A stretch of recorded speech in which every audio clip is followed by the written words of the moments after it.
какой климат был до 19 века, была ли зима или ее не было.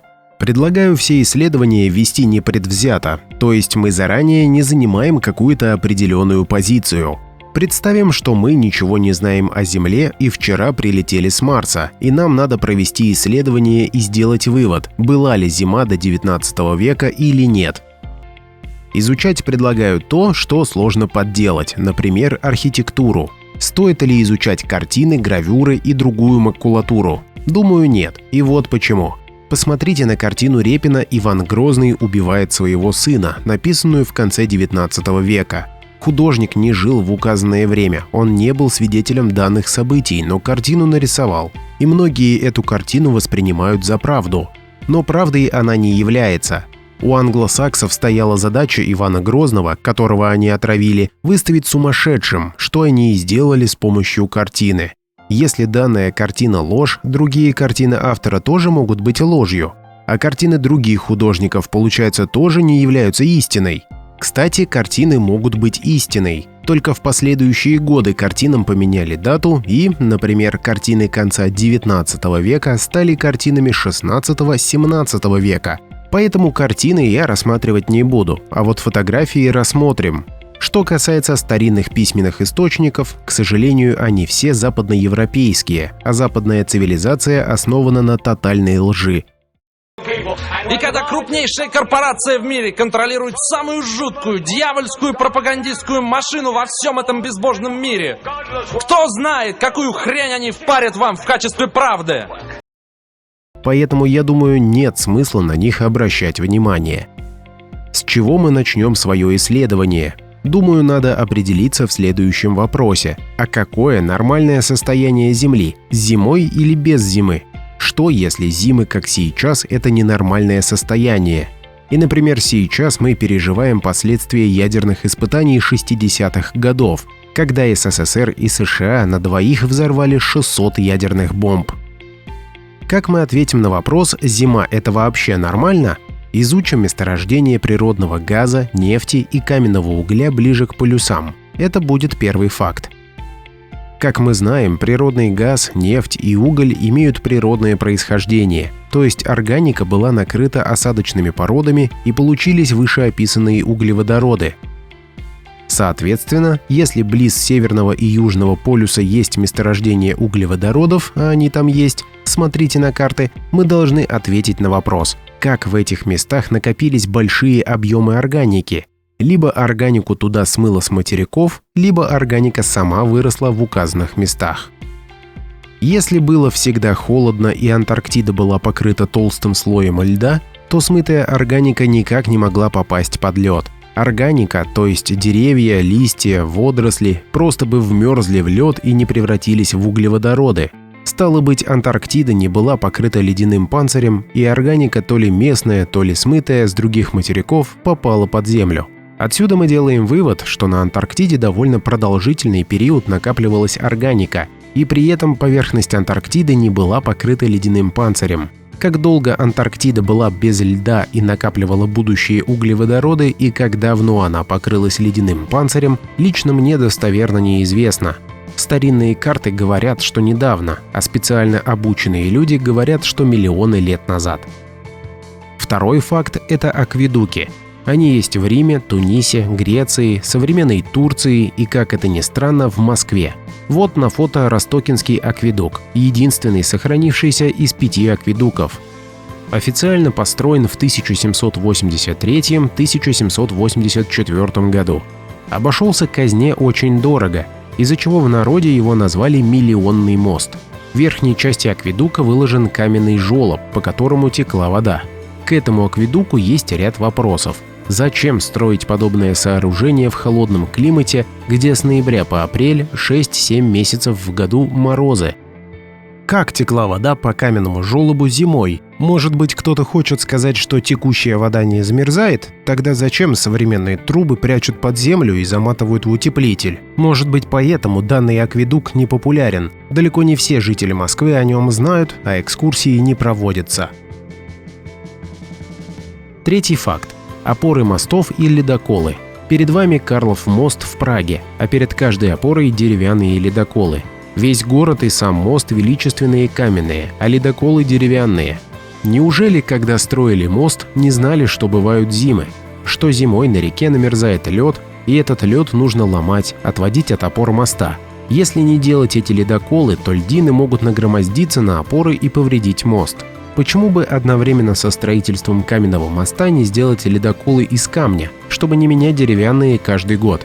От общей стоимости моста каменные ледоколы будут стоить не так дорого – 3–5%, а от их наличия и исправности зависит целостность всего дорогого моста.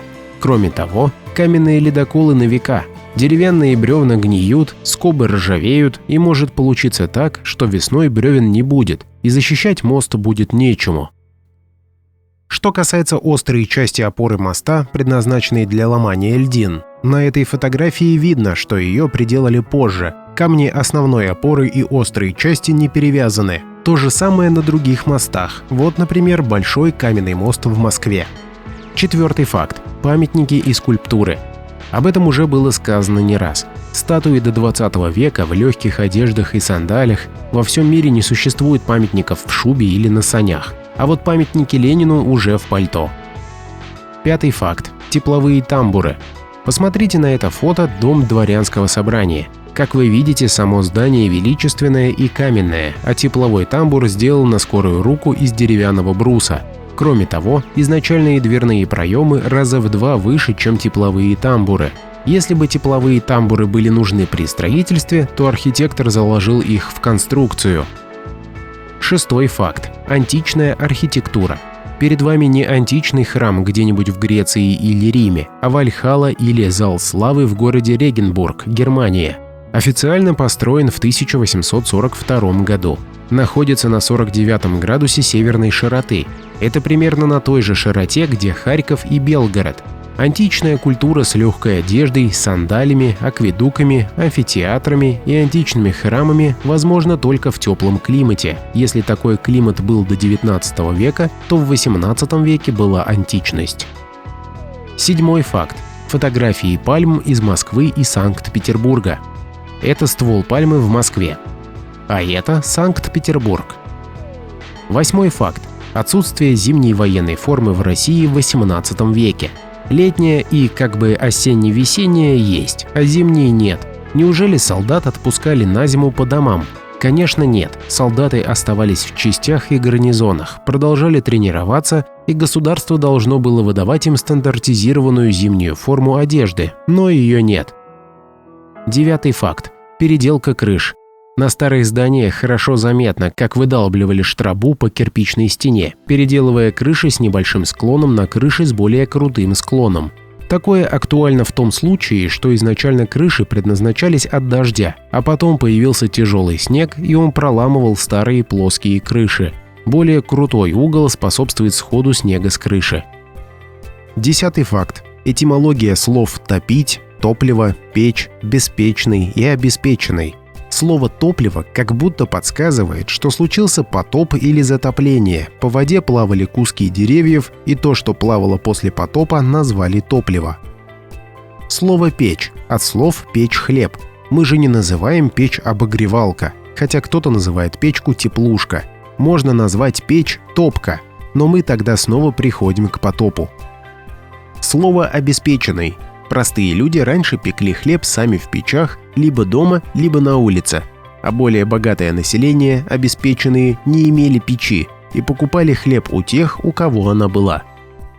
Отсюда мы понимаем смысл слова «беспечный». У этих людей вообще не было печи, и они не умели ей пользоваться, из-за чего после похолодания у них случилась беда. 11-й факт. Квашеная капуста и сезонный отказ от животной пищи. После похолодания изменилось питание людей, добавилось больше животной пищи – яйца, молочка и мясо. По всей видимости, желудку было сложно переваривать новую еду, и тогда придумали квашеную капусту, сок которой содержит ферменты, помогающие переварить животную пищу.